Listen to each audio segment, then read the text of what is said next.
So, as you remember, we start with the costs. We see what the costs are and what the details of costs are.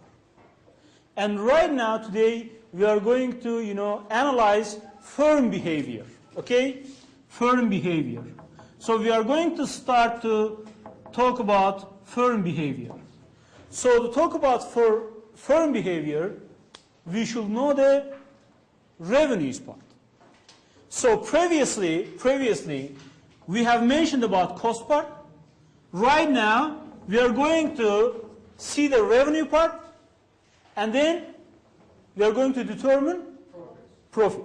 And our main profit in economics is, our main purpose in economics is to maximize profits. Okay? Thank you. Okay. And we have different kind of market types. Okay? We do not have just only one type of market. So we have, just because of the competition, because of the level of competition, we are having different types of markets. So it means that if the market type, if there is a huge competition, and if there is less levels of competition, and our very first market is that perfectly competitive market. Why we say that it is a very perfectly competitive market? Because in this market, there is really competition between or among the sellers and buyers. For example, if you could think this, circle as a market, there will be a lot of buyers, there will be a lot of sellers. So it means that among the sellers and among the buyers, all these dots represents a seller or buyer. So there will be a competition. So why competition is, it's healthy? Because if you have a supply and if you have a demand, to have a well-functioned supply and to have a well-functioned demand, you should have a very, intensive competition. So we are going to, firstly, mention about the, different, firstly we are going to look at the pure competition or perfect competition market. So then comes monopolistic competition. On the monopolistic competition, it's not as much as perfect, or competition as much as perfect in the perfectly competitive market. And then we are going to move oligopoly. Then we are going to move monopoly. Okay? We are going to move monopoly. Yeah? I'd like to ask about monopolistic competition. Now there can be competition if there's only one supplier. So we are going to explain it. We are going to explain it. Just let me show you this one. There's point A and there is point B. You want to go from point A to B. You want to draw a line from A to B. So let me ask you this question. How many lines pass from this point? Straight line. No. How many lines pass from this line? Thank you very much. Infinite. So, where will you know that which one goes to B? You have to have a reference point. If you have a reference, reference? So reference means that every time you will compare others with this one, and you will determine whether it is competitive or there are some problems on competition. Okay? Every time the perfectly competitive market will be our reference. We will compare other types of markets with this one, and we will draw a conclusion how the level or how the how intensive the competition is are on the other markets. So when we are talking about perfectly competitive market, we are just going to mention these three and plus one more feeder. The very first feeder of the perfectly competitive market, that there will be a large number of buyers and sellers. It means that if you are in a perfectly competitive market, there should be large number of buyers and sellers. I think it's clear enough. We don't have to give a further explanation. So second one. Second one is that, so there will be a homogeneous products. What does homogeneous products mean? Homogeneous products means that identical products. Identical products means that there is not any difference between the products. So, what does in the chocolate, what does generally chocolate, include? Cacao, sugar, milk, coffee, or so on. So, you generally don't do like that. Oh, all the chocolates include the cacao, so let me eat some cacao, some sugar, and some, what else? Milk. So they are going to be chocolate in somewhere. Okay, they are going to be chocolate in. You don't do that. You don't do like that. Why? Because there is a perception, there is taste, there is brand name, there is a lot of differentiated products in the chocolate market. So it means that chocolate market is not, it's not perfectly competitive. And also you could draw this conclusion that in the chocolate market, the products are not homogeneous, or products are not identical. They are differentiated. Also cars. For example, car means that there's a 4 wheels, 1 wheelchair, gas pedal, brake pedal. So it means that, it's identical? No, it's not identical. Because for every brand name, you have different perception, quality different, price different, or so on. So it means that if you are in a perfectly competitive market, you are going to have a, homogeneous or identical products. Also, there is for this market, if any firm wants to enter this market, there is not any huge obstacle. There is not any huge, prevention. Yeah, prevention. So barrier. There's not any barrier. So any firm that they want to start a business in this market, they could do that. It means that, for example, because of the legal, structure, you are not allowed to do everything. Okay? For example, let me give you this. If you want to sell weapon, is it easy to sell weapon? Yeah, weapon. Yes, it's easy. Yeah. Oh, I have 3 or 5 or 6 or 10 missiles. Do you want some? Or we generally don't do that. Or it's not easy to go to this market. Okay? And in for example, if you want to sell a weapon, who will be the buyer? Yeah, generally, for example, government will be the buyer. I mean, hunters, but there is not a huge competition among the buyers also. And for example, what the hunter will be with missile?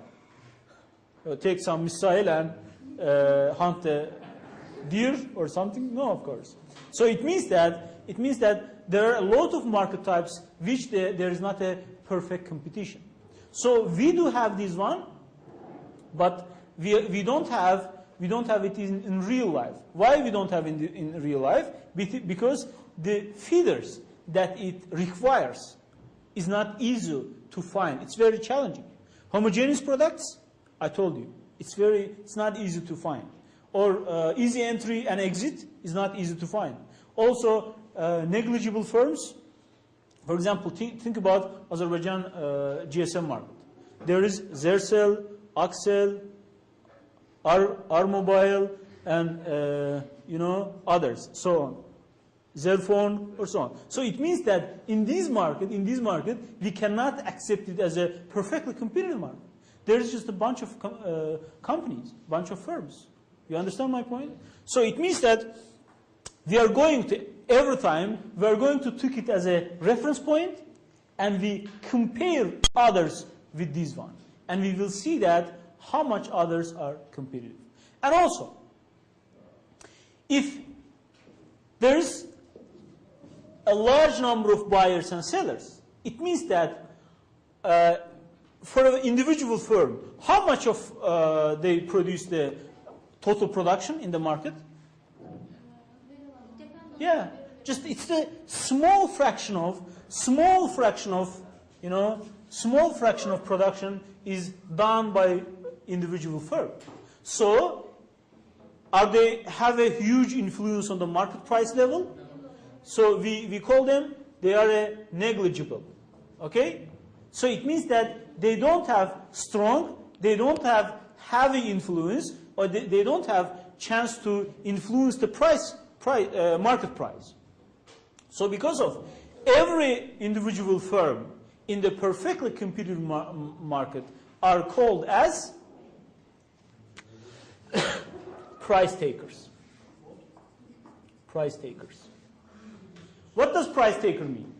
Price taker means that if a firm enters to the market, as they don't have any chance to change price, what are they going to do? They take the price.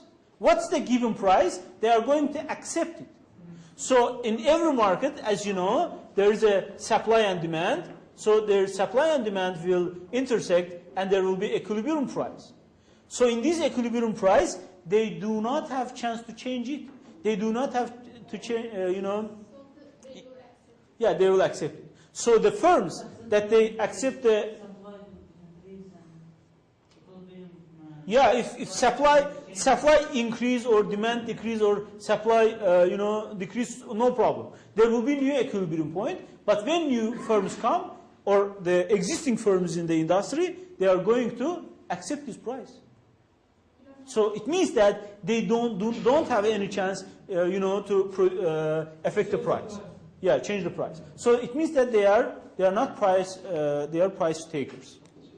Other name of newcomers. No. Any company in this market is the price taker. Why? Because you are producing as a firm, as an individual firm, you are producing just only small fraction of the market. So let's say that the market volume is 1 million units of production, 1 million units of production. The one firm, just only produce 1% of it.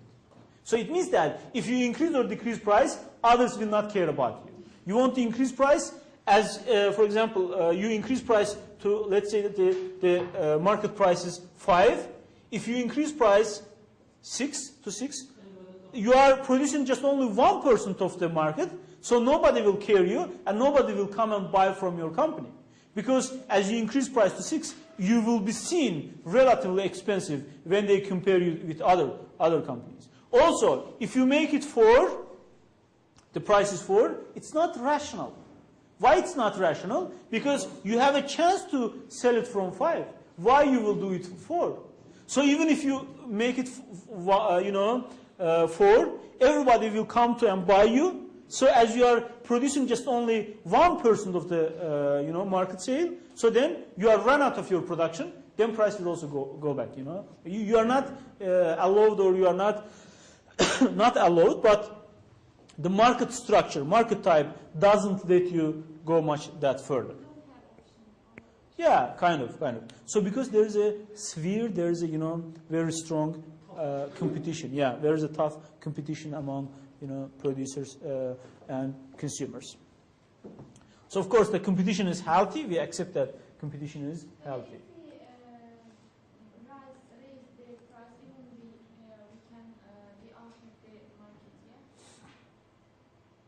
Yeah, because we will see right now we have a perfectly elastic demand.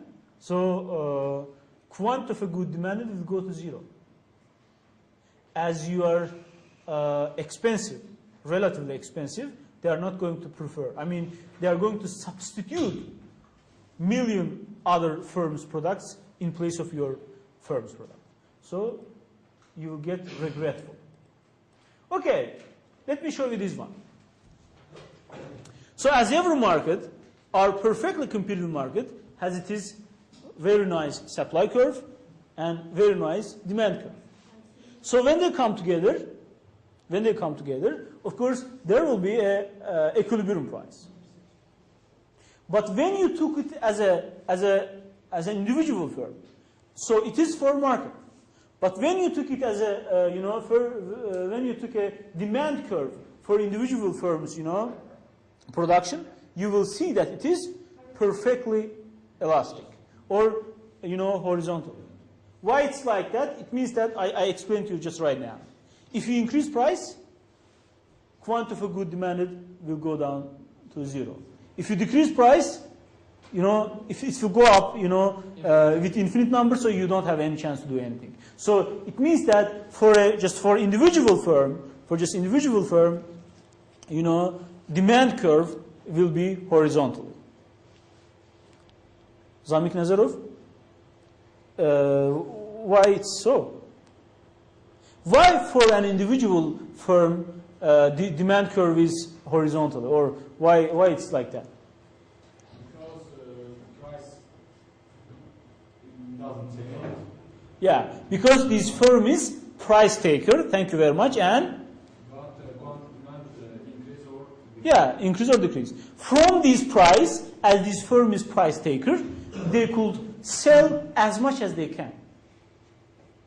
But if they increase price, nobody will buy from them. If they decrease price, yeah, just they are producing just only small fraction of the market, so it doesn't make change. It doesn't have any chance to influence the market price. For example, let's say this one. If a GSM market, if Axel decreases the prices, what's going to happen? They will influence the market price. They have a chance to influence the market price. Others, say that, oh, this company is decreasing the price. We should do anything for this. So it means that they have a chance, they have ability to, influence the market price. But in this case, in a perfectly competitive market, they don't have any chance to, decrease or increase or influence. Yeah, of course, it's not perfectly competitive market. Maybe there is a lot of buyers. I mean, on the buyer side, this is perfectly competitive, but on the seller side, it's not perfectly competitive. Is there a real life example of perfect competitive? Unfortunately, we don't have. But there are some, there are some market types, they come closer to it. For example, wheat market, or if I say the tomato market, but the technology improves, they are coming up with new tomato ideas. For example, the different shapes of the tomato. It's not oval, or the different colors of tomato. So yeah, they generally say it for the wheat, and they generally say it for the gold. For example, they say that the gold market is very close to perfectly competitive market. Why? Because gold is gold. Gold is gold. Sami? Can be cola and Pepsi. In fact, just because they are highly differentiated. We said that if we are in a perfectly competitive market, goods should be homogeneous. But this fizzy drink, that we don't use brand names generally, this fizzy drink, it's not homogeneous with the other ones. For example, let's say that the other fizzy drink, it's the same color or so on. You drink this, but the taste is different at least, and price is different. You understand my point? So in real life, it's hard to find this. But as I said on the beginning, it's a how you say? It's a reference point. Every time we will compare others with. Yes. Not exactly. We will come there, but not exactly. In real life, it's not easy to find it. It's not easy to find it. Okay, you understand this part, right? Yes. So also, if, as your colleague said, Elvin Yagov, Mr. Yagov, are you with us? Nice. So, for example, your colleague said that just 7 minutes ago. He said that if the income of buyers go up, what's going to happen? If income of buyers go up, of course, as this normal good, then demand will shift to the right.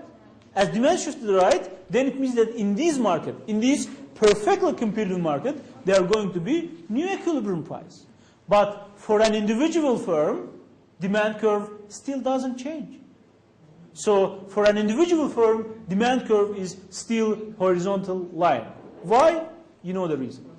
So Gardashali, D sub 2 means that this individual firm is, again, price taker. Thank you very much. It was a very good contribution. So, you know, it means that it is, yeah, it is $6, but it's $6, and our firm is again price taker. Supply and demand conditions determine the equilibrium price, and this firm is price taker because it is negligible, just produces small fraction of the you know, firm. Yeah, go ahead. Why price increases from 5 to 6, but demand increases also? No. The causation is not from this side. Let's say that the income of buyers increase, demand increase. Because of this reason, demand curve shifts to the right, and as a result, we have a new equilibrium price, and this new equilibrium price says that the equilibrium price will be $6. So, as the equilibrium price is $6, as an individual firm, this firm is going to take this price, because this firm is price taker. Thank you very much. Price taker. Okay. So, profit maximization means, yeah, we want to, you know, maximize the profit. And in economics, we accept that main purpose of firm to maximize profit. So, when you want to maximize profit, you have a total revenue and you have total cost. Yeah, you are going to maximize the differences between these two, you know, variables. If you could make the difference maximum, then it means that you could make your profit maximum. Okay? You have a total revenue and you have total cost. So your total revenue is 500, but your total cost is 959. 459. It means that your total profit is 1, you know, units or 1 Azerbaijani manats. So if you have a chance, you could produce more and you could sell more, so you could increase this and you could maximize this difference. Then, of course, you are going to make your total profit maximum. Okay? So we have two options for this one. Just let me, yeah.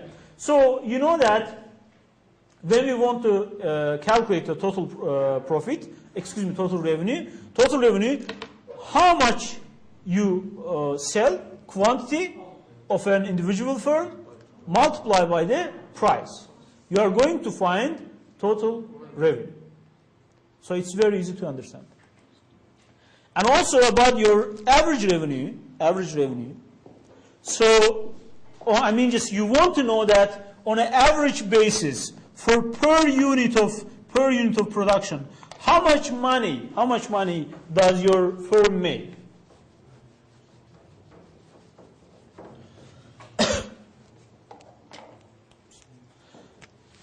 Total revenue equals price multiply quantity. Average revenue equals total revenue divided by quantity. So, right now for the perfectly competitive market, and we are coming to a very interesting point. So, you could see that it means that we have a quantity, and this quantity moves to the other side of equation. What we are going to get? Price. Thank you very much. So it means that average revenue equals price. So firstly, the first conclusion we drove so far, price always will equal average revenue. It's just mathematical issue, okay? Arithmetic. So let's keep going. You have a question? Go ahead. Why for the previous examples there is Q is small letter, but right is capital letter? Is there any In your textbook they do like that. For a market size they use capital letter. For individual firm they use just a lowercase. So if you want to go with that, we also could use the small lowercase. No. Just so, but I am referred to the individual firm. So you could, on your textbook, it's just a lowercase. Anyways, And your marginal revenue saves you change in total revenue divided by change in quantity. So it means that if you increase production 1 unit, how much your total revenue will go up? It's marginal revenue. If you decrease production 1 unit, how much your marginal total revenue will go down? Again, it explains us marginal revenue. So, but you already know that for a firm, as it is a price taker, as it's a price taker, they are going to charge the same price. Marginal revenue is zero. Yeah, no, not like that. So, for example, let's say that when they sell 10 units of production, want to increase it 11th, last unit or one more additional unit brings you additional revenue of additional marginal revenue 5. You increase production from 11 to 12. What's going to happen? The same amount. So marginal revenue equals price. Average revenue equals price. So in the perfectly computed market, price equals marginal revenue and they equals marginal revenue. You understand what I said? No problem. Okay? Price equals average revenue and it includes marginal revenue. Humay? Everything's okay? Nice. If a producer of pen, its price of 20 capex, yes, it means that averagely the producer earn 20 capex from 10 product. Yeah. So, but for the perfectly competitive market, in the other market types, if you increase supply, what's going to happen to price? It's generally go down. But as you are in a perfectly competitive market, you do not have chance to decrease or increase price. So there is a certain price, there is a given price. You have to accept this price because you do not have any chance to change this price. As you accept this price, as you are price taker, then it means that you could sell as much as you want from this price. Then it means that additional units of production will bring you same amount of revenue. An average basis, it's going to bring you the same amount. So because of this reason, in the perfectly competitive market, Mrs. Sharifullah, in the perfectly competitive market,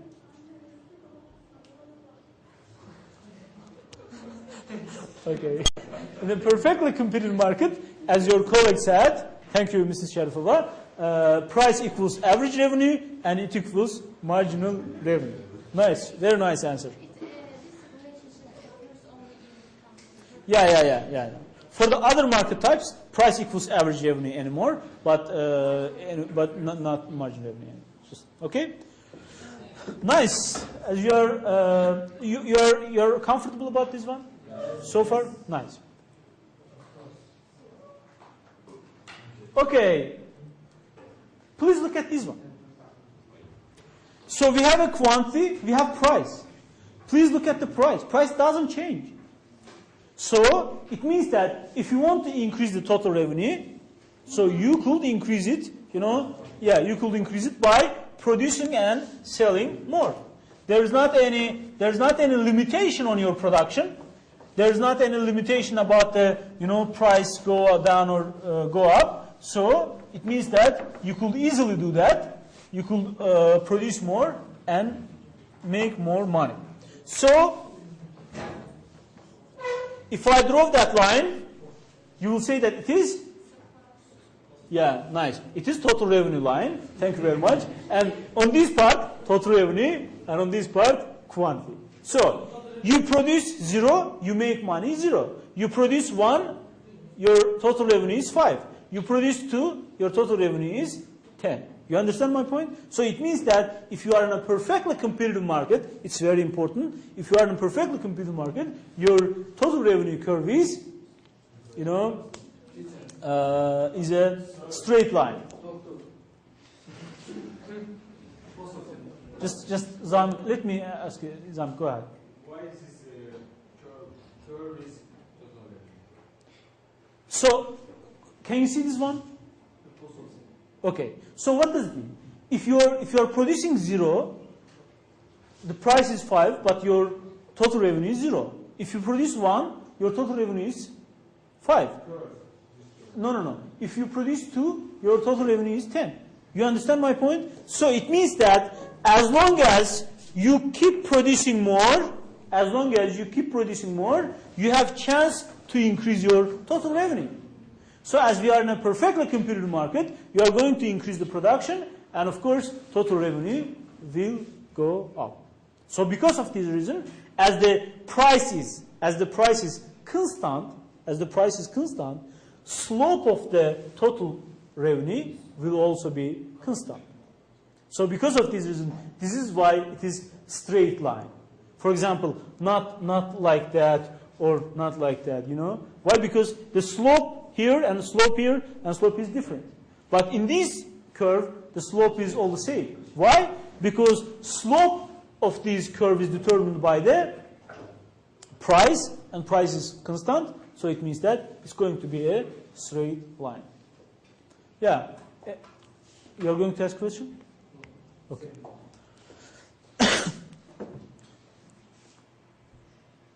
How the firms maximize profits?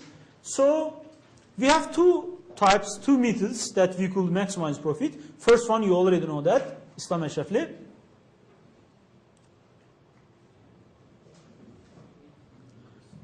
Oh, very nice answer. If we maximize the difference, if we maximize the difference between total revenue and total cost, our total profit is going to be maximum. So other point is that, way is that we could look at the marginal revenue and marginal, costs. Please look at this one. You already know that price equals to marginal revenue. And you already know that how the marginal cost curve is. And you already know that what marginal cost means.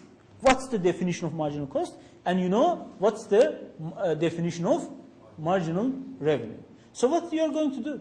You will bring them together.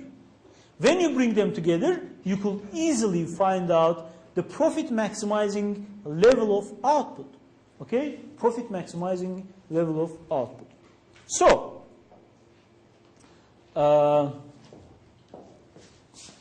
Fatbay, I am sorry, I just go there and come here. So, I'm just because I shall use whiteboard too much, I have to move from there to other side.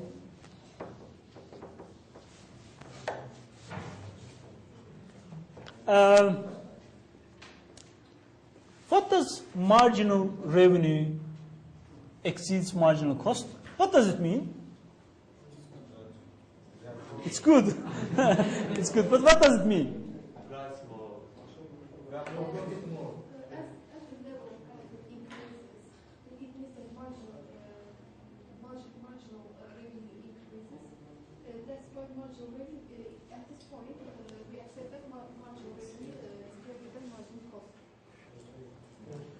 Okay, so it means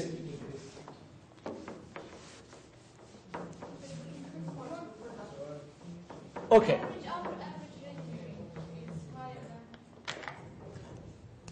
Okay, let me show you this one. Okay, it's our price equals marginal revenue.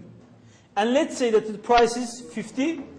And do you remember this marginal cost curve? Okay, very nice.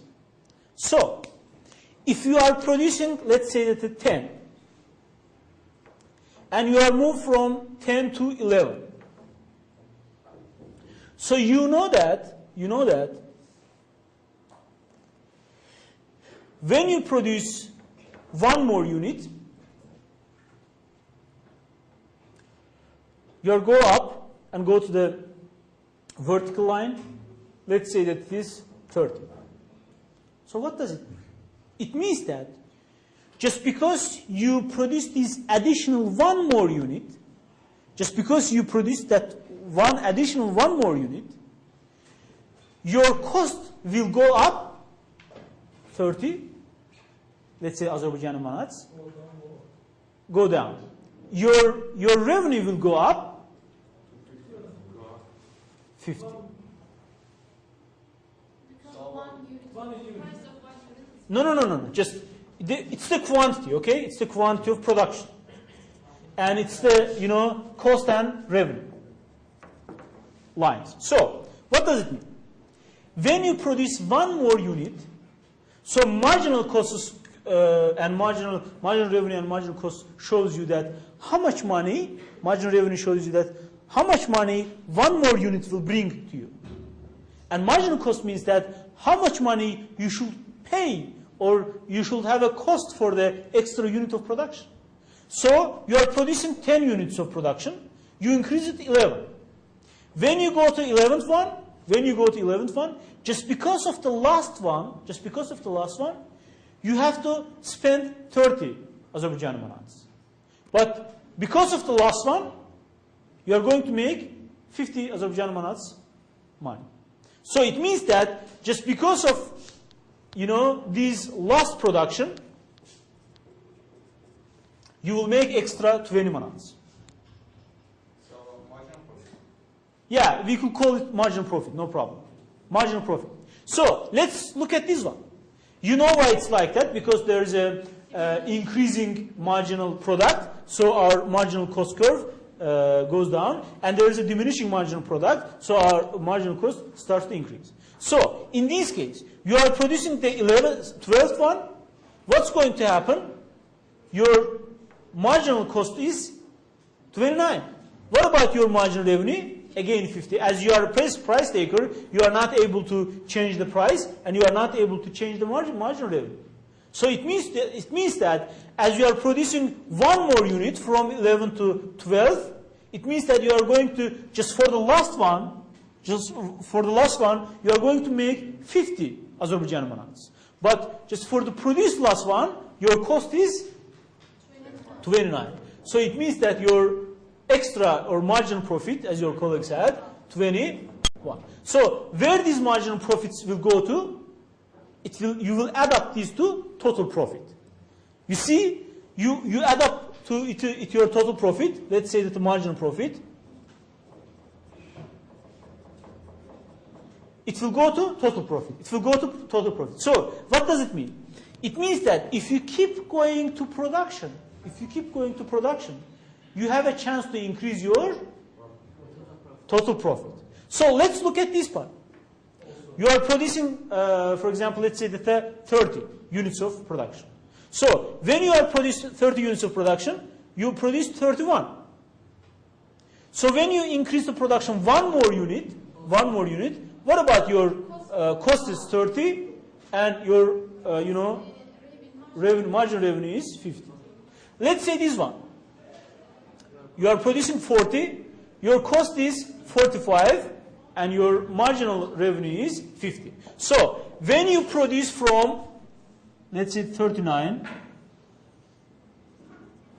when you increase your production from 39 to 40, yeah, just the marginal revenue is again 50, marginal cost is 45. So it means that you have a marginal profit of 5. Where it will go? Total profit.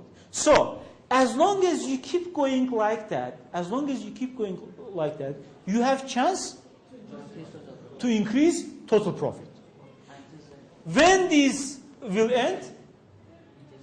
In this point. So let's say that this is 50 and marginal revenue equals marginal cost. It means that if you keep going more, you are going to lose some money. And your total profit will start to go down. So far, I mean the 50 units of production, you have a chance to yeah, you have a chance to increase the total profit. You produce more, you make more money. You produce more, you make more money. But please look at this one. Let's say that you produce the 61. So when you produce the 60, thank you very much. Your marginal cost equals 70. Your marginal revenue, as you don't have chance to change it, 50. It means that you lose this money. When you use this money, it means that your total profit, as these are marginal numbers, we cannot say that you have an exact loss, but we could say that your total profit will go down. Maybe you are going to, you have a total loss, not total profit. But if you are rational, I believe that you are rational. Do you believe? Yes. Nice. 2 people believe. It's very good improvement. So, in this part, you are not going to make production. Why? Because the extra units of production doesn't let you make money. It just makes you lose money. And what about this part? On this part, you have a potential, output. You could increase production and you could make more money. And as we are in short run, for example, you will not choose 10. You will not choose 30. Why? Why you are not going to choose 10 or 30? First, we have chance to maximize. Other reason is that you have fixed costs. If you stop production, you have already incurred, you have already spent these fixed costs. Yeah, so if you stop production or if you stop there, it means that your average fixed cost most probably is very high, and you have a very favorite expression for this underutilized. Thank you very much. So in this part, it means that you are underutilized. So you have a certain amount of fixed inputs. So because of this, you have fixed costs, but you do not use it efficiently. And what about this one? You are overutilized, and of course, the problem is that you have increasing costs. You have increasing marginal costs. So if we shape the marginal profit curve, it will also line marginal cost curve. If we shape the marginal profit curve, You could say that it is decreasing. decreasing, but then not increasing. Yeah, I think it goes with the marginal product, not marginal cost, but marginal product. So as marginal product increase, marginal product increase. So why it's with the marginal product? Because you make margin. If your marginal product goes up, it means that you will sell it, you will make more money. So your marginal profit will go up. But when there is a decreasing, then the profit also starts to decrease. So you understand this one? So we came to this point. So we will say that profit maximization level of production or product for this firm is 50. Okay, it's a generous nomination. For example, let's say that the Q star. So in the Q star, when you move to the Q star, as marginal revenue exceeds marginal cost, you have chance to increase the total profit. But when you exceed this one, you have your marginal cost exceeds your marginal revenue. It means that you are going to agree with the decreasing total profit. But in this part, when the marginal revenue exceeds equals to marginal cost, you are going to make your total profit maximum. So what's our purpose? Our purpose to make the profit maximum. So you want to make the profit maximum, so you should answer this question. How much I produce, which price should I charge? So you are not free to choose the price because you are a price taker, but you could choose the production decision. So you say that my decision is that I am going to produce 50 units of production, and these 50 units of production will let me maximize profit. But only in perfectly competitive. In perfectly competitive market. Only in perfectly competitive. No. This marginal revenue equals marginal cost. It's also valid for other